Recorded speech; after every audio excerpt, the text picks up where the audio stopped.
Hello, welcome to your cell classroom. PSC എക്സാംസിന് ആവശ്യമായിട്ടുള്ള SCERT text ബുക്കിലെ കണ്ടന്റാണ് നമ്മൾ പഠിച്ചുകൊണ്ടിരിക്കുന്നത്. അപ്പോൾ 5ാം ക്ലാസ് മുതൽ 10ാം ക്ലാസ് വരെയാണ് നമ്മുടെ എയിം. അതിൽ നമ്മളിപ്പം 5ാം ക്ലാസ്സും 6ാം ക്ലാസ്സും കംപ്ലീറ്റ് ചെയ്തിട്ടുണ്ട്. 7ാം ക്ലാസ് ആണ് ഇപ്പോൾ സ്റ്റാർട്ട് ചെയ്തിട്ടുള്ളത്. 7ാം ക്ലാസ്സിലെ സയൻസിലെ 3ാമത്തെ ചാപ്റ്ററാണ് നമ്മൾ ഇന്ന് പഠിക്കുന്നത്. 2 ചാപ്റ്റേഴ്സ് വരെ ഓൾറെഡി കവർ ചെയ്തതാണ്. നിങ്ങൾക്ക് ഏതെങ്കിലും മിസ്സായിട്ടുണ്ടെങ്കിൽ ലിങ്ക് ഡിസ്ക്രിപ്ഷനിലുണ്ട്, കണ്ടു പഠിക്കുക കേട്ടോ. അപ്പോൾ നമ്മുടെ 3ാമത്തെ ചാപ്റ്ററിൻ്റെ പേര് ആസിഡുകളും ആൽക്കലികളും എന്നാണ്. നമ്മുടെ കെമിസ്ട്രിയിൽ വരുന്ന ഒരു പോർഷൻ ആണ് കേട്ടോ. ഇമ്പോർട്ടൻ്റ് ആയിട്ടുള്ളൊരു ചാപ്റ്ററാണ്. പ്രീവിയസ് ഇയർ നിന്നൊക്കെ റിപ്പീറ്റഡ് ആയിട്ട് ക്വസ്റ്റ്യൻസ് വരുന്നത് തന്നെയാണ്. പക്ഷെ നമുക്ക് പഠിച്ചു വെക്കാൻ പറ്റുന്നതേ ഉള്ളൂ. ബുദ്ധിമുട്ടായിട്ടുള്ള കാര്യങ്ങളൊന്നുമില്ല. കുറേയൊക്കെ നമുക്ക് അറിയുന്ന കാര്യങ്ങളൊക്കെ തന്നെയാണ്. അപ്പോൾ നമുക്ക് പെട്ടെന്ന് തന്നെ സ്റ്റാർട്ട് ചെയ്യാം. ആദ്യം തന്നെ നമ്മൾ ആസിഡ് എന്താണെന്നുള്ളതാണ് പഠിക്കുന്നത്. നാരങ്ങാ നീര്, മോര്, പുളി, വിനാഗിരി തുടങ്ങിയവയിൽ ചില ആസിഡുകൾ അടങ്ങിയിരിക്കുന്നു. ആസിഡിൽ ലിറ്റ്മസ് പേപ്പറിൻ്റെ നിറം ചുവപ്പായിരിക്കും. എല്ലാ ആസിഡുകളും പുളിരുചിയുള്ളവയാണ്. ഭക്ഷ്യവസ്തുക്കളിൽ അടങ്ങിയിരിക്കുന്ന ആസിഡുകൾ ശക്തി കുറഞ്ഞവയാണ്.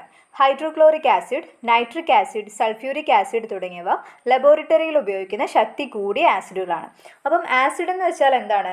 നമ്മൾ ഉപയോഗിക്കുന്ന പല വസ്തുക്കളിലും, അതായത് ഭക്ഷ്യവസ്തുക്കളിലൊക്കെ ആസിഡ് അടങ്ങിയിട്ടുണ്ട്. നാരങ്ങാനീര്, മോര്, പുളി, വിനാഗിരി ഇവയിലൊക്കെ ആസിഡുകൾ അടങ്ങിയിട്ടുണ്ട്. പിന്നെ ആസിഡിൻ്റെ ഒരു പ്രത്യേകത എന്താണെന്ന് വെച്ചാൽ ആസിഡിൽ ലിറ്റ്മസ് പേപ്പറിൻ്റെ നിറം ചുവപ്പായിരിക്കും. അതായത് നീല ലിറ്റ്മസിനെ ചുവപ്പാക്കുന്നത് ഏതാണെന്ന് ചോദിക്കാം. ആസിഡും ആൽക്കലിയും തമ്മിലുള്ള ഒരു കമ്പാരിസൺ നമുക്ക് ഈ ഒരു ചാപ്റ്ററിൽ കൂടുതലും വരുന്നുണ്ട്. അപ്പോൾ നമ്മൾ നോട്ട് ചെയ്യേണ്ട പോയിന്റ് എന്താണെന്ന് വെച്ചാൽ ആസിഡിൽ എന്തായിരിക്കും? ലിറ്റ്മസ് പേപ്പറിൻ്റെ നിറം ചുവപ്പായിരിക്കും ആസിഡിൽ ലിറ്റ്മസ് പേപ്പറിൻ്റെ നിറം. പിന്നെന്താണ്? അതിൻ്റെ രുചി പറയുന്നുണ്ട്. എല്ലാ ആസിഡുകൾക്കും എന്താണ്? പുളിരുചിയുള്ളവയായിരിക്കും. അപ്പം ആസിഡുകളുടെ ഒരു പ്രത്യേകതയാണ് പുളിരുചി എന്ന് പറയുന്നത്. പിന്നെ നമ്മൾ ഉപയോഗിക്കുന്ന ഭക്ഷ്യവസ്തുക്കളിൽ അടങ്ങിയിട്ടുണ്ട്. പിന്നെ കുറച്ച് വീര്യം കൂടിയ ആസിഡുകൾ ഏതൊക്കെയാണെന്ന് പറഞ്ഞിട്ടുണ്ട്. ഏതൊക്കെയാണ്? Hydrochloric acid, nitric acid, sulphuric acid ഇവയൊക്കെ നമ്മൾ ലബോറട്ടറിയിൽ ഉപയോഗിക്കുന്ന വീര്യം കൂടിയ ആസിഡുകളാണ്. ഇനി നമ്മൾ നിത്യജീവിതത്തിൽ ഉപയോഗിക്കുന്ന ചില ഭക്ഷ്യവസ്തുക്കളിലെ ആസിഡുകൾ കൊടുത്തിട്ടുണ്ട്. അത് ഇമ്പോർട്ടൻ്റ് ആണ്. ഇപ്പം നമുക്ക് ടെക്സ്റ്റിലുള്ളത് മാത്രം പഠിക്കാം. കൂടുതലായിട്ട് അഡീഷണൽ ആയിട്ടുള്ളത് നമുക്ക് വേറൊരു വീഡിയോ ആയിട്ട് ചെയ്യാം. ഷോർട്ട് വീഡിയോ ഒക്കെ ആയിട്ട് അപ്ലോഡ് ചെയ്യാം. അപ്പോൾ ഈ ഒരു ടെക്സ്റ്റിൽ പറഞ്ഞിട്ടുള്ളത് എന്തായാലും പഠിച്ചു വയ്ക്കുക കേട്ടോ. പ്രീവിയസ് ഇയറിൽ ചോദിച്ചിട്ടുള്ളതാണ്. ഭക്ഷ്യവസ്തു, അതിൽ അടങ്ങിയിട്ടുള്ള ആസിഡും ഏതാണെന്ന് കൊടുത്തിട്ടുണ്ട്. മോരിൽ അടങ്ങിയിരിക്കുന്ന ആസിഡ് ഏതാണ്? ലാക്റ്റിക് ആസിഡാണ് മോരിൽ അടങ്ങിയിരിക്കുന്നത്. വിനാഗിരിയിലുള്ള ആസിഡാണ് അസിറ്റിക് ആസിഡ്. പുളിയിൽ ടാർട്ടാറിക് ആസിഡ്, നാരങ്ങയിൽ സിട്രിക് ആസിഡ്, ആപ്പിളിൽ മാലിക് ആസിഡ്. ഇതെന്തായാലും പഠിച്ചു വെക്കണേ. ഇമ്പോർട്ടൻ്റ് ആയിട്ട് നിങ്ങൾ ബൈഹാർട്ട് ചെയ്ത് പഠിക്കാം. കണക്ട് ചെയ്തു എങ്ങനെയാണെങ്കിലും ഇത് വെച്ചിരിക്കണം. കാരണം നമുക്ക് ഇങ്ങനെ ചോദിക്കാം, മോരിൽ അടങ്ങിയിരിക്കുന്ന ആസിഡ് ഏതാണ്, ആപ്പിളിൽ അടങ്ങിയിട്ടുള്ള ആസിഡ് ഏതാണ്, അങ്ങനെ ഒരുപാട് ക്വസ്റ്റ്യൻസ് മുന്നേ ചോദിച്ചിട്ടുണ്ട്. അപ്പം പഠിച്ചു വയ്ക്കാം. മോരിൽ അടങ്ങിയിരിക്കുന്നതാണ് ലാക്റ്റിക് ആസിഡ്, വിനാഗിരിയിൽ അസറ്റിക് ആസിഡ്, പുളിയിൽ ടാർട്ടാറിക് ആസിഡ്, നാരങ്ങയിൽ സിട്രിക് ആസിഡ്, ആപ്പിളിൽ മാലിക് ആസിഡ്. പഠിച്ചു വയ്ക്കണേ. നേർപ്പിച്ച ഹൈഡ്രോക്ലോറിക് ആസിഡ് സിങ്കുമായി പ്രവർത്തിക്കുമ്പോൾ ഉണ്ടാകുന്ന വാതകം ഹൈഡ്രജനാണ്. ഹൈഡ്രജൻ കത്തുന്ന വാതകമാണ്. ടെസ്റ്റ് ട്യൂബിൽ നിന്ന് ഹൈഡ്രജൻ വാതകം പുറത്തേക്ക് വരികയും കത്തിക്കുമ്പോൾ ചെറിയ ശബ്ദത്തോടെ കത്തുകയും ചെയ്യും. ഇതൊക്കെ നമുക്ക് ഈ ഒരു കൺക്ലൂഷനിലേക്ക് എത്തുന്നത് ടെക്സ്റ്റ് ബുക്കിലാണെങ്കിൽ കുറേ എക്സ്പെരിമെൻറ്റ് ചെയ്തിട്ടുള്ളതായിരിക്കും. അപ്പോൾ നമ്മൾ അതൊക്കെ സ്കിപ്പ് ചെയ്തിട്ടുണ്ട് കേട്ടോ. കാരണം നമുക്ക് ഈ ഒരു കോൺസെപ്റ്റുകൾ പഠിച്ചാൽ മതി. അതുമായിട്ട് കണക്റ്റ് ആയിട്ടുള്ള കാര്യങ്ങൾ മാത്രം പഠിച്ചാൽ മതി. അപ്പോൾ നമ്മുടെ 7ാം ക്ലാസ്സിലെ സ്റ്റുഡൻസിനൊക്കെ പഠിക്കാൻ വേണ്ടിയിട്ട് ടെക്സ്റ്റിൽ കുറേ എക്സ്പെരിമെൻ്റ് ഒക്കെ ഇൻക്ലൂഡ് ചെയ്തിട്ടുണ്ടായിരിക്കും. അപ്പോൾ അത് ഒഴിവാക്കിയിട്ടാണ് ഞാനിതിൽ ആഡ് ചെയ്തിട്ടുള്ളത്. നമുക്ക് ഇമ്പോർട്ടൻ്റ് ആയിട്ടുള്ള പോയിന്റ്സ് ആണ് ആഡ് ചെയ്തിട്ടുള്ളത്. അപ്പം ഹൈഡ്രോക്ലോറിക് ആസിഡ് സിങ്കുമായി പ്രവർത്തിക്കുമ്പോൾ ഉണ്ടാകുന്ന വാതകമാണ് ഏത്? ഹൈഡ്രജൻ എന്ന് പറയുന്നത്. അത് ഒട്ടുമിക്ക ആസിഡുകളും ലോഹങ്ങളുമായി പ്രവർത്തിക്കുമ്പോൾ എന്തുണ്ടാവുന്നുണ്ട്? ഹൈഡ്രജൻ ഉണ്ടാവുന്നുണ്ട്. ഹൈഡ്രജൻ എന്താണ്? കത്തുന്ന വാതകമാണ്. കത്തുന്ന വാതകം ഏതെന്ന് ചോദിച്ചാൽ, ഇപ്പം താഴെ കൊടുത്തിരിക്കുന്നവയിൽ കത്തുന്ന വാതകം ഏതെന്ന് ചോദിച്ചാൽ ഏതാണ്? ഹൈഡ്രജൻ ആണ്. പിന്നെ കത്താൻ സഹായിക്കുന്ന ഒരു വാതകമുണ്ട്. അതേതാണ്? ഓക്സിജൻ ആണ് അല്ലേ?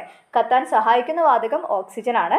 കത്തുന്ന വാതകം ഏതാണെന്ന് ചോദിച്ചാൽ ഹൈഡ്രജൻ ആണ്. പിന്നെ അത് കത്തുമ്പോൾ എങ്ങനെയായിരിക്കും? ചെറിയ ശബ്ദത്തോടെ ആയിരിക്കും അത് കത്തുന്നുണ്ടാവുക. ഒരു പോപ്പ് സൗണ്ടോട് കൂടി ആയിരിക്കും കത്തുന്നുണ്ടായിരിക്കാം. ഇനി ഹെൻറി കാവൻഡിഷിനെ പറ്റി പറയുന്നുണ്ട്. ചില ലോഹങ്ങൾ ആസിഡുകളുമായി പ്രവർത്തിപ്പിച്ച് കത്തുന്ന ഒരു വാതകം ഉൽപ്പാദിപ്പിക്കുന്നതായി 16ാം നൂറ്റാണ്ടിൽ തന്നെ കണ്ടെത്തിയിരുന്നു. ഈ വാതകം ആദ്യമായി തിരിച്ചറിഞ്ഞത് ബ്രിട്ടീഷ് ശാസ്ത്രജ്ഞനായ ഹെൻറി കാവൻഡിഷ് ആണ്.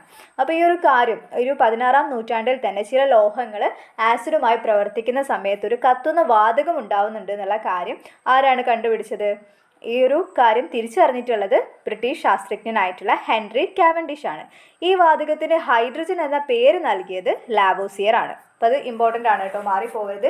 ഈ ഒരു വാതകത്തിൻ്റെ പ്രസൻസ് കണ്ടെത്തിയിട്ടുള്ളത്, അതായത് ഹൈഡ്രജൻ്റെ പ്രസൻസ് കണ്ടെത്തിയിട്ടുള്ളത് ഹെൻറി കാവൻഡിഷ് ആണ്. ഈ ഒരു വാതകത്തിന് ഹൈഡ്രജൻ എന്ന പേര് നൽകിയത് ആരാണ്? ലാവോസിയർ ആണ്. ജലം ഉൽപ്പാദിപ്പിക്കുന്നത് എന്നാണ് ഹൈഡ്രജൻ എന്ന വാക്കിൻ്റെ അർത്ഥം. ഹൈഡ്രജൻ എന്ന വാക്കിൻ്റെ അർത്ഥം എന്താണ്? ജലം ഉൽപ്പാദിപ്പിക്കുന്നത് എന്നാണ്. അപ്പോൾ ഈ ഒരു 3 പോയിന്റും ഇമ്പോർട്ടൻ്റ് ആണ് കേട്ടോ. ഈ ഒരു ഹൈഡ്രജൻ്റെ പ്രസൻസ് കണ്ടെത്തിയിട്ടുള്ളത് ഹെൻറി കാവൻഡിഷ് ആണ്. ഈ ഒരു വാതകത്തിന്, അത് പക്ഷേ ഹൈഡ്രജൻ എന്ന് പറഞ്ഞിട്ടുണ്ടായിരുന്നില്ല, ആ ഒരു വാതകം എന്നായിരുന്നു പറഞ്ഞത്.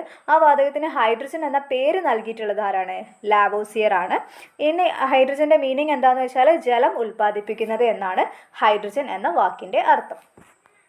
ഇനി കാർബണേറ്റ് എന്താണെന്നുള്ളത് നോക്കാം. മുട്ടത്തോട്, ചോക്ക്, മാർബിൾ എന്നിവയിൽ കാൽസ്യം കാർബണേറ്റ് അടങ്ങിയിരിക്കുന്നു. ആസിഡുകൾ കാർബണേറ്റുകളുമായി പ്രവർത്തിക്കുമ്പോൾ കാർബൺ ഡൈ ഓക്സൈഡ് ഉണ്ടാവും. കാർബൺ ഡൈ ഓക്സൈഡ് തീ കെടുത്തുന്ന വാതകമാണ്. അപ്പം കാൽസ്യം കാർബണേറ്റ് അടങ്ങിയിട്ടുള്ളത് ഏതിലൊക്കെയാണ്? മുട്ടത്തോട്, ചോക്ക്, മാർബിൾ എന്നിവയിലൊക്കെ കാൽസ്യം കാർബണേറ്റ് അടങ്ങിയിട്ടുണ്ട്. ആസിഡുകൾ കാർബണേറ്റുമായി പ്രവർത്തിക്കുമ്പോൾ കാർബൺ ഡൈ ഓക്സൈഡ് ഉണ്ടാവുന്നുണ്ട്. ആസിഡ്, നമ്മൾ നേരത്തെ പറഞ്ഞത് ആസിഡ് ലോഹവുമായി പ്രവർത്തിക്കുമ്പോൾ ഹൈഡ്രജൻ ഉണ്ടാവുന്നുണ്ടെന്ന് പറഞ്ഞു അല്ലേ? ആസിഡ് കാർബണേറ്റുകളുമായി പ്രവർത്തിക്കുമ്പോൾ എന്താണ് ഉണ്ടാവുന്നത്? കാർബൺ ഡൈ ഓക്സൈഡ് ആണ് ഉണ്ടാവുന്നത്. കാർബൺ ഡൈ ഓക്സൈഡ് എന്താണ്? തീ കെടുത്തുന്ന വാതകമാണ് കാർബൺ ഡൈ ഓക്സൈഡ് എന്ന് പറയുന്നത്. നേരത്തെ പറഞ്ഞത് കത്താൻ സഹായിക്കുന്നത് ഏതാണ്? ഓക്സിജൻ ആണ്. കത്തുന്ന വാതകം ഏതാണ്? ഹൈഡ്രജൻ ആണ്. കത്തുന്നത് കെടുത്താൻ സഹായിക്കുന്നത്, തീ കെടുത്താൻ സഹായിക്കുന്നത് ഏതാണ്? കാർബൺ ഡൈ ഓക്സൈഡുമാണ്. ഇനി ഉറുമ്പ് കടിക്കുമ്പോൾ എന്താ നടക്കുന്നത്? ഉറുമ്പ് കടിക്കുമ്പോൾ അല്പം ഫോർമിക് ആസിഡ് നമ്മുടെ ശരീരത്തിൽ പ്രവേശിക്കുന്നു. ഇതാണ് ഉറുമ്പ് കടിക്കുമ്പോഴുള്ള വേദനയ്ക്ക് കാരണം. അപ്പോൾ ഉറുമ്പിൻ്റെ ശരീരത്തിൽ കാണപ്പെടുന്ന ആസിഡ് ഏതാണ്? ഫോർമിക് ആസിഡ് ആണ്. അതും PYQ ആണ്. പഠിച്ചു വെക്കുക കേട്ടോ, നോട്ട് ചെയ്ത് വെക്കുക. ഉറുമ്പിൻ്റെ ശരീരത്തിൽ കാണപ്പെടുന്ന ആസിഡാണ് ഫോർമിക് ആസിഡ്. ഇനി നമുക്ക് ആൽക്കലി എന്താണെന്നുള്ളത് പഠിക്കാം. ചുവപ്പ് ലിറ്റ്മസിനെ നീലയാക്കുന്ന ചുണ്ണാമ്പുവെള്ളം പോലുള്ള പദാർത്ഥങ്ങൾ ആൽക്കലികൾ എന്നറിയപ്പെടുന്നു. ഇവ കാരരുചിയുള്ളവയും വയുവയുപ്പുള്ളവയും ആയിരിക്കും. നേരത്തെ നമ്മൾ ആസിഡിനെ പറ്റിയിട്ടാണ് പറഞ്ഞിട്ടുണ്ടായിരുന്നത്. അതിൽ നമ്മൾ പറഞ്ഞത് എന്താണ്? നീല ലിറ്റ്മസിനെ ചുവപ്പ് നിറത്തിലാക്കുന്നതാണ് ആസിഡ് എന്ന് പറഞ്ഞു. ആൽക്കലിൻ്റെ കേസിൽ നേരെ ഓപ്പോസിറ്റ് ആണ്. ചുവന്ന ലിറ്റ്മസ് പേപ്പറിന് എന്ത് ചെയ്യും? നീല നിറത്തിലാക്കുകയാണ് ആൽക്കലി ചെയ്യുന്നത്. ചുണ്ണാമ്പ് വെള്ളം എന്താണ്? ഒരു ആൽക്കലിയാണ്. ഇനി ഇതിൻ്റെ രുചി എന്താണെന്ന് വെച്ചാൽ ആൽക്കലിയുടെ രുചി എന്താണ്? കാരരുചിയുള്ളവയായിരിക്കും, അതേപോലെ വയുവയുപ്പുള്ളതും ആയിരിക്കും. ആസിഡിൻ്റെ രുചി പുളിരുചിയാണെന്ന് നമ്മൾ ഓൾറെഡി പഠിച്ചു. ആൽക്കലിയുടെ രുചി എന്താണ്? കാരരുചിയും ആയിരിക്കും. ഇനി സൂചകങ്ങൾ അഥവാ ഇൻഡിക്കേറ്റേഴ്സ് എന്താണെന്നുള്ളത് നോക്കാം. നിറം മാറ്റത്തിലൂടെ ആസിഡുകളെയും ആൽക്കലികളെയും തിരിച്ചറിയാൻ സഹായിക്കുന്ന പദാർത്ഥങ്ങളാണ് സൂചകങ്ങൾ. മഞ്ഞൾ, ചെമ്പരത്തിപ്പൂവ്, ബീട്രൂട്ട് തുടങ്ങിയ ധാരാളം സസ്യഭാഗങ്ങൾ സൂചകങ്ങളായി ഉപയോഗിക്കാവുന്നതാണ്. ലിറ്റ്മസ് പേപ്പർ ലബോറട്ടറിയിൽ ഉപയോഗിക്കുന്ന ഒരു സൂചകമാണ്. അതായത് നമ്മൾ ആസിഡിനെയും ആൽക്കലിയും തിരിച്ചറിയാനായിട്ട് ഉപയോഗിക്കുന്ന, നിറമാറ്റത്തിലൂടെ തിരിച്ചറിയാനായിട്ട് ഉപയോഗിക്കുന്ന വസ്തുക്കളാണ് എന്ത്? സൂചകങ്ങൾ എന്ന് പറയുന്നത്. നമ്മൾ നേരത്തെ പറഞ്ഞല്ലോ, ലിറ്റ്മസ് പേപ്പറിൻ്റെ കാര്യം പറഞ്ഞല്ലോ. ലിറ്റ്മസ് പേപ്പർ വെച്ചിട്ട് നമുക്ക് എന്ത് ചെയ്യാൻ പറ്റും? ആ ഒരു പദാർത്ഥം ആൽക്കലി ആണോ ആസിഡ് ആണോ എന്നുള്ളത് തിരിച്ചറിയാനായിട്ട് പറ്റും, അതിൻ്റെ നിറം വെച്ചിട്ട് അല്ലേ? അതേപോലെ നമ്മൾ യൂസ് ചെയ്യുന്ന സാധനത്തിനെയാണ് നമ്മൾ എന്ത് പറയുന്നത്? സൂചകങ്ങൾ എന്ന് പറയുന്നത്. മഞ്ഞൾ, ചെമ്പരത്തിപ്പൂവ്, ബീട്രൂട്ട് ഇവയൊക്കെ എന്താണ്? സൂചകങ്ങൾ തന്നെയാണ്. ഇനി നമുക്ക് ടെക്സ്റ്റ് ബുക്കിൽ ഒരു പരീക്ഷണം ചെയ്യാനായിട്ട് കൊടുത്തിട്ടുണ്ടായിരുന്നു. ഉപയോഗിച്ച വസ്തു ആസിഡിലെ നിറം എന്താണെന്നും ആൽക്കലിയുടെ നിറം എന്താണെന്നും. അതായത് ആസിഡും ആൽക്കലിയും എടുത്തിട്ട് ഈ ഇതിൽ കൊടുത്തിരിക്കുന്ന വസ്തുക്കളൊക്കെ നമ്മൾ ആസിഡിൽ മുക്കി നോക്കും. അപ്പം ഈ ഒരു ഇതിന് എന്തെങ്കിലും നിറമാറ്റം ഉണ്ടോ, ആൽക്കലിയിൽ മുക്കുന്ന സമയത്ത് എന്തെങ്കിലും നിറമാറ്റം ഉണ്ടോ എന്നുള്ളത് നോക്കാനായിട്ട് കൊടുത്തിട്ടുള്ള ഒരു പട്ടികയാണ്. നോക്കാം. ആദ്യം നീല ലിറ്റ്മസ് പേപ്പർ. നമുക്കറിയാം അല്ലേ, നീല ലിറ്റ്മസ് പേപ്പർ ആസിഡിൽ എന്തായിരിക്കും അതിൻ്റെ നിറം? ചുവപ്പായിരിക്കും അല്ലേ? നീല ലിറ്റ്മസിനെ ചുവപ്പാക്കുന്നതാണ് ആസിഡ്, നമ്മൾ ഓൾറെഡി പഠിച്ചിട്ടുള്ളതാണ്. ഇനി നീല ലിറ്റ്മസ് പേപ്പർ നമ്മൾ ആൽക്കലിയിൽ മുക്കുകയാണെങ്കിലോ അതിന് നിറമാറ്റം ഉണ്ടായിരിക്കില്ല. ആസിഡിൽ നീല ലിറ്റ്മസ് പേപ്പർ ചുവപ്പ് നിറമായിരിക്കും കാണിക്കുന്നുണ്ടായിരിക്കാം. ഇനി മുളക് പൊടി, ഇതൊക്കെ വെറുതെ കൊടുത്തതാണ് കേട്ടോ. മുളക് പൊടിക്ക് എന്താണ്? രണ്ടിലും ഇളം ചുവപ്പ് തന്നെയായിരിക്കും, ഒരു മാറ്റവും ഉണ്ടായിരിക്കില്ല.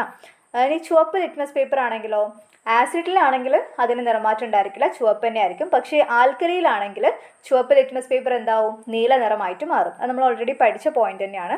ഇനി ചെമ്പരത്തി പേപ്പർ ആണെങ്കിലും അതേപോലെ തന്നെ. നീല ചെമ്പരത്തി പേപ്പർ ആണെങ്കിൽ ആസിഡിൽ എന്തായിരിക്കും? ചുവപ്പായിട്ട് മാറും, ആൽക്കലിയിൽ മാറ്റമൊന്നും ഉണ്ടായിരിക്കില്ല. ലിറ്റ്മസ് പേപ്പർ പോലെ തന്നെയാണ് ചെമ്പരത്തി പേപ്പറും. ഇനി ഫിനോഫ്തലിൻ, അത് ഇമ്പോർട്ടൻ്റ് ആണ്. ഫിനോഫ്തലിന് ആസിഡിൽ എന്തായിരിക്കും? നിറമുണ്ടായിരിക്കില്ല, നിറമില്ലാത്തതാണ്. ഫിനോഫ്തലിന് ആസിഡിൽ നിറമുണ്ടായിരിക്കില്ല, ആൽക്കലിയിൽ പിങ്ക് നിറമായിരിക്കും ഉണ്ടായിരിക്കാം. ഫിനോഫ്തലിൻ പിങ്ക് നിറത്തിൽ കാണപ്പെടുന്നത് ആൽക്കലിയിലാണ് കേട്ടോ, ആസിഡിൽ നിറമുണ്ടായിരിക്കില്ല. വെള്ള പേപ്പർ വെള്ള തന്നെയായിരിക്കും രണ്ടിലും, കരിപ്പൊടി രണ്ടിലും കറുപ്പ് തന്നെയായിരിക്കും. ഇനി മീഥൈൽ ഓറഞ്ച്, അതും ഇമ്പോർട്ടൻ്റ് ആണ്. മീഥൈൽ ഓറഞ്ചിന് ആസിഡിലെ നിറം ഇളം പിങ്ക് ആയിരിക്കും. മീഥൈൽ ഓറഞ്ച് ആൽക്കലിയിൽ ഇളം മഞ്ഞ നിറത്തിലും ആയിരിക്കും. പഠിച്ചു വയ്ക്കണേ. മീഥൈൽ ഓറഞ്ച് ആസിഡിലെ നിറം ഇളം പിങ്ക് ആയിരിക്കും, ആൽക്കലിയിൽ ഇളം മഞ്ഞയും ആയിരിക്കും. തുള്ളി നീളം മാറ്റമൊന്നുമില്ല, നീല തന്നെ ആയിരിക്കും രണ്ടിലും ഉണ്ടായിരിക്കുക. പിന്നെ മഞ്ഞൾ ആസിഡിൽ മഞ്ഞ തന്നെ ആയിരിക്കും, ആൽക്കലിയിൽ ചുവപ്പായിരിക്കും ഉണ്ടാവുക. അപ്പോൾ ഇതിൽ നമ്മൾ പഠിക്കേണ്ടത് നീല ലിറ്റ്മസ് പേപ്പർ, ചുവപ്പ് litmus paper, phenolphthalein, methyl orange, മഞ്ഞൾ. ഇത്രയും ഒരു 5 എണ്ണം പഠിച്ചു വെച്ചാൽ മതി. ബാക്കി വെറുതെ അതിൽ കൊടുത്തന്നേ ഉള്ളൂ. അതെന്തായാലും പഠിച്ചു വയ്ക്കാം കേട്ടോ. ഇനി സാർവിക സൂചകം അഥവാ യൂണിവേഴ്സൽ ഇൻഡിക്കേറ്റർ എന്താണെന്നുള്ളത് നോക്കാം. പല സൂചകങ്ങളുടെയും ഒരു മിശ്രിതമാണ് സാർവിക സൂചകം. ആസിഡ് സ്വഭാവത്തിൻ്റെയും ആൽക്കലി സ്വഭാവത്തിൻ്റെയും തീവ്രത അനുസരിച്ച് പല നിറങ്ങളും സാർവിക സൂചകം ഉപയോഗിക്കുമ്പോൾ ലഭിക്കും. കുപ്പിക്ക് പുറത്തുള്ള കളർ ചാർട്ടുമായി താരതമ്യം ചെയ്താണ് ഇത് കണ്ടെത്തുന്നത്. ആസിഡാണോ ആൽക്കലി ആണോ എന്ന് കണ്ടെത്തുന്നത് ആ ഒരു കളർ ചാർട്ടുമായിട്ട് നോക്കിയിട്ടാണ്. ഇനി നിർവീരീകരണം അഥവാ ന്യൂട്രലൈസേഷൻ എന്താണെന്ന് വെച്ചാൽ ആസിഡും ആൽക്കലിയും നിശ്ചിത അളവിൽ കൂടിച്ചേരുമ്പോൾ ആസിഡിൻ്റെയും ആൽക്കലിയുടെയും ഗുണങ്ങൾ നഷ്ടപ്പെടുകയും ലവണവും ജലവും ഉണ്ടാവുകയും ചെയ്യുന്നു. ഈ പ്രവർത്തനമാണ് നിർവീരീകരണം എന്നറിയപ്പെടുന്നത്. അതായത് ആസിഡും ആൽക്കലിയും ഒരു പ്രത്യേക അളവിൽ എടുക്കുന്ന സമയത്ത് എന്ത് ചെയ്യും, രണ്ടിൻ്റെയും ഗുണങ്ങൾ നഷ്ടപ്പെടുകയും അത് ജലവും ലവണവുമായി മാറുകയും ചെയ്യും. അതിനെയാണ് നമ്മൾ നിർവീരീകരണം എന്ന് പറയുന്നത്. Acid plus alkali equal to ലവണം പ്ലസ് ജലം. അതായത് രണ്ടും കൂടെ ഒരേ അളവിൽ വരുന്ന സമയത്ത് അതിൻ്റെ രണ്ടിൻ്റെയും ഗുണങ്ങൾ നഷ്ടപ്പെട്ട് നിർവീര്യമായി മാറുന്നു. ഇനി pH മൂല്യം എന്താണെന്നുള്ളത് പഠിക്കാം. ഒരു വസ്തു ആസിഡ് സ്വഭാവമുള്ളതാണോ ആൽക്കലി സ്വഭാവമുള്ളതാണോ എന്ന് പരിശോധിച്ചറിയുന്നതിന് pH പേപ്പർ ഉപയോഗിക്കുന്നു. pH മൂല്യം 7 എന്നത് നിർവീര്യ വസ്തുവിനെയാണ് സൂചിപ്പിക്കുന്നത്. അതായത് ആസിഡോ ആൽക്കലിയോ അല്ല എന്നാണ് അർത്ഥം. pH മൂല്യം 7 ആണ് വരുന്നതെങ്കിൽ അതിനർത്ഥം എന്താണ്, അത് നിർവീര്യ വസ്തുവാണ്. അതായത് ആസിഡും അല്ല അതേപോലെ ആൽക്കലിയും അല്ല. ശുദ്ധജലത്തിൻ്റെ pH മൂല്യം 7 ആണ്. ശുദ്ധജലത്തിൻ്റെ pH മൂല്യം 7 ആണ്. ഇമ്പോർട്ടൻ്റ് ആണ് കേട്ടോ, പഠിച്ചു വയ്ക്കാം. ശുദ്ധജലത്തിൻ്റെ pH മൂല്യം 7 ആണ്. pH മൂല്യം 7ന് മുകളിലാണെങ്കിൽ ആൽക്കലി സ്വഭാവവും 7ൽ താഴെയാണെങ്കിൽ ആസിഡ് സ്വഭാവവും ആയിരിക്കും. അപ്പം 7 ആണെങ്കിൽ നമ്മൾ പറഞ്ഞു നിർവീര്യ വസ്തുവായിരിക്കും. അതായത് ജലത്തിൻ്റെ pH മൂല്യം 7 ആണ്. ഇനി pH മൂല്യം 7ന് മുകളിലാണ് നമുക്ക് കിട്ടുന്നതെങ്കിൽ അതെന്തായിരിക്കും, ആൽക്കലി ആയിരിക്കും. ആൽക്കലി സ്വഭാവമുള്ള ഏതെങ്കിലും വസ്തുവായിരിക്കും. 7ന് താഴെയാണ് pH വരുന്നതെങ്കിൽ ആസിഡും ആയിരിക്കും. pH മൂല്യം അടയാളപ്പെടുത്തിയ കളർ ചാർട്ട് pH പേപ്പറുകളുടെ ഒപ്പം ലഭിക്കും. pH പേപ്പർ ഒരു ലായനിയിൽ മുക്കുമ്പോഴുണ്ടാകുന്ന നിറവ്യത്യാസം കളർ ചാർട്ടുമായി താരതമ്യം ചെയ്താണ് ഒരു ലായനി ആസിഡ് സ്വഭാവമുള്ളതാണോ ആൽക്കലി സ്വഭാവമുള്ളതാണോ എന്ന് കണ്ടെത്തുന്നത്. ഇപ്പോൾ ടെക്സ്റ്റിൽ നമുക്കിപ്പം പറയുന്നത് ശുദ്ധജലത്തിൻ്റെ pH മാത്രമേ പറയുന്നുള്ളൂ 7 ആണെന്നുള്ളത്. പക്ഷെ നമുക്ക് കുറച്ചുകൂടി അഡീഷണൽ ആയിട്ട് പഠിക്കണം. ഞാൻ പറഞ്ഞ പോലെ നമുക്ക് ഷോർട്ട് വീഡിയോസ് ഒക്കെ ആയിട്ട് അത് ഇൻക്ലൂഡ് ചെയ്യാം. ഇപ്പോൾ അതെന്തായാലും പഠിച്ചു വയ്ക്കാം കേട്ടോ. ഇനി അസിഡിറ്റി എന്താണെന്നും കൂടെ ടെക്സ്റ്റിൽ കൊടുത്തിട്ടുണ്ട്, നമുക്ക് നോക്കാം. ഭക്ഷണ പദാർത്ഥങ്ങളുടെ ദഹനത്തെ സഹായിക്കുന്നതിന് വേണ്ടി ആമാശയത്തിൽ ആസിഡ് ഉൽപ്പാദിപ്പിക്കപ്പെടുന്നുണ്ട്. ഏത് ആസിഡാണ്? ഹൈഡ്രോക്ലോറിക് ആസിഡാണ് കേട്ടോ. ശരിയായ രീതിയിൽ ആഹാരം കഴിക്കാതിരിക്കുക, വേണ്ടത്ര വെള്ളം കുടിക്കാതിരിക്കുക, തെറ്റായ ആഹാരശീലങ്ങൾ പിന്തുടരുക എന്നിവ ആമാശയത്തിൽ ആസിഡിൻ്റെ അളവ് കൂടുന്നതിന് കാരണമാകുന്നു. ഇതിനെയാണ് നമ്മൾ ആസിഡിറ്റി എന്ന് പറയുന്നത്. ഇത് പരിഹരിക്കാൻ ആൽക്കലി അടങ്ങിയ ഔഷധങ്ങളാണ് ഡോക്ടർമാർ സാധാരണ നിർദ്ദേശിക്കാറുള്ളത്. കാരണം എന്തിനാണ്, ആസിഡ് ഓൾറെഡി അവിടെ ഉണ്ട്. അപ്പോൾ ആൽക്കലി ചേർന്നിട്ടുള്ള ഭക്ഷണങ്ങൾ നമ്മൾ കഴിക്കുമ്പോൾ അത് നിർവീര്യമായി പോകും. അതിന് വേണ്ടിയിട്ടാണ് അങ്ങനെ ചെയ്യുന്നത്. ഇനി നമുക്ക് ടെക്സ്റ്റിൽ കുറച്ച് ആസിഡുകളും അതിൻ്റെ ഉപയോഗവും കൊടുത്തിട്ടുണ്ട്, നോക്കാം. വിനാഗിരി എവിടെ ഉപയോഗിക്കുന്നത്? അച്ചാറുകളിലും മറ്റു ഭക്ഷ്യവസ്തുക്കളിലും ഉപയോഗിക്കുന്നുണ്ട്. ഇനി സിട്രിക് ആസിഡ് ഭക്ഷ്യവസ്തുക്കൾ കേടുവരാതെ സൂക്ഷിക്കാൻ പാനീയങ്ങളിലൊക്കെ എന്ത് യൂസ് ചെയ്യുന്നുണ്ട്? സിട്രിക് ആസിഡ് യൂസ് ചെയ്യുന്നുണ്ട്. ഇനി നൈട്രിക് ആസിഡ്, സൾഫ്യൂരിക് ആസിഡ് ഇവയൊക്കെ എവിടെ യൂസ് ചെയ്യുന്നത്? രാസവളം, പെയിൻറ്റ്, ഡൈ തുടങ്ങിയവയുടെ നിർമ്മാണത്തിന് ഉപയോഗിക്കുന്നുണ്ട്. സൾഫ്യൂരിക് ആസിഡ് മോട്ടോർ വാഹനങ്ങളിലെ ബാറ്ററിയിൽ ഉപയോഗിക്കുന്നുണ്ട്. ടാനിക് ആസിഡ് മഷി, തുകൽ എന്നിവയുടെ നിർമ്മാണത്തിന്. പഠിച്ചു വെക്കണേ, ഇതൊന്നും ക്വസ്റ്റ്യൻസ് വരും. രാസവളം, പെയിൻറ്റ്, ഡൈ എന്നിവയിൽ ഉപയോഗിക്കുന്ന ആസിഡ് ഏതെന്ന് ചോദിക്കാം. ഏതാണ്? നൈട്രിക് ആസിഡ്, സൾഫ്യൂരിക് ആസിഡ് ഒക്കെയാണ്. അപ്പോൾ വിനാഗിരി അച്ചാറുകളിലും മറ്റു ഭക്ഷ്യവസ്തുക്കളിലും, സിട്രിക് ആസിഡ് ഭക്ഷ്യവസ്തുക്കൾ കേടുവരാതെ സൂക്ഷിക്കാൻ പിന്നെ പാനീയങ്ങളിൽ ഉപയോഗിക്കുന്നുണ്ട്. പിന്നെ നൈട്രിക് ആസിഡും സൾഫ്യൂരിക് ആസിഡും നമ്മൾ പറഞ്ഞു, രാസവളം, പെയിൻറ്റ്, ഡൈ. പിന്നെ സൾഫ്യൂരിക് ആസിഡ് മോട്ടോർ വാഹനങ്ങളിലെ ബാറ്ററിയിൽ, ടാനിക് ആസിഡ് മഷി, തുകൽ എന്നിവയുടെ നിർമ്മാണത്തിന്. ഇനി ആൽക്കലികൾ എവിടേക്കാണ് യൂസ് ചെയ്യുന്നത്? സോപ്പ് നിർമ്മാണത്തിന് യൂസ് ചെയ്യുന്നുണ്ട്. ഡിറ്റർജൻറ്റ്, സെറാമിക് ഉൽപ്പന്നങ്ങൾ എന്നിവയുടെ നിർമ്മാണം, വ്യാവസായിക ആവശ്യങ്ങൾ, മലിനജല ശുദ്ധീകരണം, ഇതിനൊക്കെ ആൽക്കലി യൂസ് ചെയ്യുന്നുണ്ട്. എന്തിനൊക്കെയാണ് ആൽക്കലി? സോപ്പ് നിർമ്മാണം, ഡിറ്റർജൻറ്റ്, സെറാമിക് ഉൽപ്പന്നങ്ങൾ എന്നിവയുടെ നിർമ്മാണം, വ്യാവസായിക ആവശ്യങ്ങൾ, മലിനജല ശുദ്ധീകരണം എന്നിവയ്ക്കൊക്കെ ആൽക്കലി യൂസ് ചെയ്യുന്നുണ്ട്. അപ്പം ആസിഡിൻ്റെ ഉപയോഗങ്ങളും ആൽക്കലിയുടെ ഉപയോഗങ്ങളും പഠിച്ചു വെക്കണേ. അപ്പോൾ ഇത്രയും കാര്യങ്ങളെ നമുക്ക് ഈ ഒരു ചാപ്റ്ററിൽ പഠിക്കാനുള്ളൂ. ഇമ്പോർട്ടൻ്റ് ആയ ചാപ്റ്ററാണ് കേട്ടോ. മെയിനായിട്ട് നമ്മൾ നോക്കേണ്ടത് ആസിഡിൻ്റെ പ്രത്യേകതകൾ എന്തൊക്കെയാണ്, അതേപോലെ ആൽക്കലിയുടെ പ്രത്യേകതകൾ എന്തൊക്കെയാണ്, അതിൻ്റെ ലിറ്റ്മസ് പേപ്പറിൻ്റെ കളറ്, രുചി, ആ കാര്യങ്ങളൊക്കെ പഠിച്ചിട്ടുണ്ടായിരിക്കണം. പിന്നെ ഭക്ഷ്യവസ്തുക്കളിൽ അടങ്ങിയിരിക്കുന്ന ആസിഡുകൾ ഏതൊക്കെയാണെന്നുള്ള ആ ഒരു ടേബിൾ മസ്റ്റായിട്ടും പഠിച്ചു വയ്ക്കുക. പിന്നെ ആസിഡ്, അതിൻ്റെ ഉപയോഗങ്ങൾ എന്തൊക്കെയാണ്, ഓരോ ആസിഡിൻ്റെയും ഉപയോഗങ്ങൾ. പിന്നെ pH മൂല്യം നമുക്ക് ടെക്സ്റ്റിൽ പറയുന്നത് ശുദ്ധജലത്തിൻ്റെ മാത്രമേ ഉള്ളൂ, pH 7 എന്നുള്ളത് പറയുന്നത്. പിന്നെ ഓരോന്നിൻ്റെയും ആസിഡിലെയും ആൽക്കലിയുടെയും നിറം ഏതാണെന്നുള്ളത് നമ്മൾ പറഞ്ഞിട്ടുള്ള ഫിനോഫ്തലിൻ ആസിഡിൽ ഏതാണ് കളറ്, ആൽക്കലിയിൽ ഏതാണ് കളറ്, അങ്ങനത്തെ കാര്യങ്ങളൊക്കെ എന്തായാലും നിങ്ങൾ പഠിച്ചു വെക്കുക. നമുക്ക് കൂടുതലും ക്വസ്റ്റ്യൻസും കൂടെ വന്നിട്ടുള്ളൊരു ചാപ്റ്ററാണ്. അപ്പോൾ നിങ്ങൾക്ക് വീഡിയോ യൂസ്ഫുൾ ആയിട്ടുണ്ടാവുമെന്ന് വിചാരിക്കുന്നു. എന്തെങ്കിലും ഡൗട്ട് ഉണ്ടെങ്കിൽ നിങ്ങൾ കമൻറ്റ് സെക്ഷനിൽ ചോദിക്കാം കേട്ടോ, നമുക്ക് ക്ലിയർ ചെയ്ത് പോവാം. പിന്നെ ഇതെന്നുള്ള ക്വസ്റ്റ്യൻസ് ആയിട്ട് നമുക്ക് വേറെ വീഡിയോ ചെയ്യാം. റിവിഷൻ വീഡിയോയിൽ ക്വസ്റ്റ്യൻസ് കൂടുതലും ഇൻക്ലൂഡ് ചെയ്യാം. അപ്പം വീഡിയോ നിങ്ങൾക്ക് യൂസ്ഫുൾ ആയിട്ടുണ്ടെങ്കിൽ ലൈക്ക് ചെയ്യുക, സബ്സ്ക്രൈബ് ചെയ്യുക, സപ്പോർട്ട് ചെയ്യുക. അപ്പം നമുക്ക് അടുത്ത ക്ലാസ്സിൽ അടുത്ത ചാപ്റ്റർ പഠിക്കാം. Thank you for watching. Happy learning.